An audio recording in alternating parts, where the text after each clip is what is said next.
गुन्हेगारीच्या बाबतीमध्ये पुण्याला सुद्धा टेक ओव्हर करणारी घटना संभाजीनगरमध्ये घडली आहे।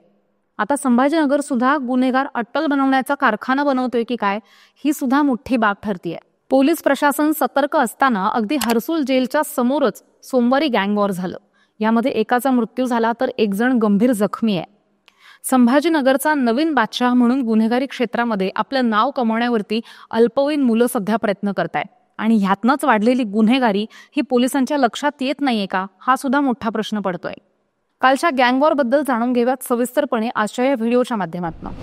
सोमवारी दुपारी 4:30 ते 5च्या सुमारास दिनेश उर्फ बबलू परमानंद मोरे ह्याची कुणाल उर्फ गणेश विनोद सोनवणे आणि अनिकेत उर्फ विक्की रमेश गायकवाड यांनी चाकून सपासप वार करून निर्घुण हत्या केली होती। ह्यामध्ये बबलूचा मित्र सुमित प्रकाश चौहान हा सुद्धा जखमी झालेला होता। ह्यामध्ये पोलिसांनी अनिकेत गायकवाडला मध्यरात्री चिकलठाण्यातनं अटक केली।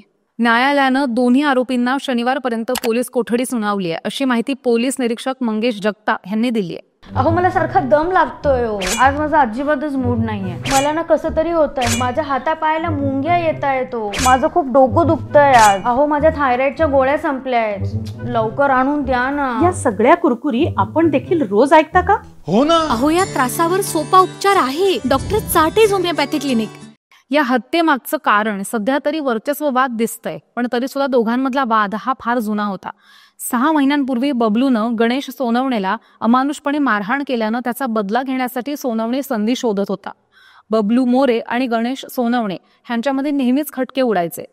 बबलू नेहमी सामाजिक आंदोलनांमध्ये मोर्चांमध्ये पुढे असायचा, त्यामुळे तो गुन्हेगारी क्षेत्रातनं आपलं सामाजिक वलय वाढवू पाहत होता।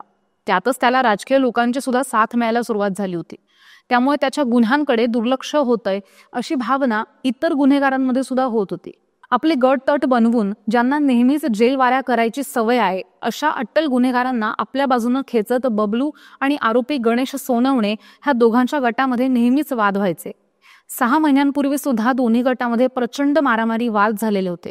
वाढलेल्या हप्तेखोरीमध्ये आपल्याला सुद्धा हिस्सा मिळावा अशी मागणी सोनवणे आणि त्याचे साथीदार करत होते। ह्यातनंच मृत बबलू मोरे ह्याच्या गटानं आरोपी सोनवणेला मारहाण केलेली होती। तो सोनवणेच्या मनामध्ये राग होता, पण मध्यस्थी करून इतर गुन्हेगारांनी दोन्ही गटांमध्ये शांतता प्रस्थापित केली होती, पण हा राग सोनवणे पचवू शकला नाही। तो कायम संधी शोधतच होता। तर सोमवारी गणेश सोनवणे यानं बबलू मोरेला दिवसभर फोन केले। जुन्या वादाला उफाळी देत बबलू मैदानावरती एकटा सापडला आणि ह्याच संधीचा फायदा घेत सोनवणेनं आपले साथीदार गोळा केले आणि बबलूनं त्याचे फोन घेतले नाही। मग सोमवारी दुपारी 4:30 ते 5च्या सुमारास हर्सुल जेल समोरच्या मैदानावरती बबलू मोरे हा त्याचे मित्र सुमित चव्हाण, मिलिंद दाभाडे आणि प्रमोद ठुणे यांच्यासोबत घेऊन गेला। तिथे आरोपी गणेश सोनवणे, अनिकेत गायकवाड आणि धनु पाटील यांची टोळी आलेली होती। तिथे दोन्ही गटामध्ये वाजाबाची सुरू झाली आणि वादही सुरू झाले। मग ह्यातच बबलूच्या पोटामध्ये चाकूनं भोसकून सोनवणेनं त्याला पकडून ठेवलं, तर दुसऱ्यानं बबलूच्या डोक्यामध्ये बॅटनं दांड्यानं जोरदार प्रहार केले आणि त्यामुळे तो जमिनीवरती कोसळला। सोनवणेच्या टोळीतील मारेकऱ्यांकडे बॅट, लाकडी दांडे, रॉड, चाकू असल्याचं प्रत्यक्षदर्शींनी सांगितलं। आरोपींनी बबलू आणि त्याच्या जखमी मित्राला तिथंच सोडून धूम ठोकली। त्यामुळे आजूबाजूच्या लोकांनी बबलू आणि सुमितला घाटी रुग्णालयामध्ये दाखल केलं। डॉक्टरांनी बबलूला मृत घोषित केलं आणि आरोपींचा शोध घ्यायला सुरुवात केली।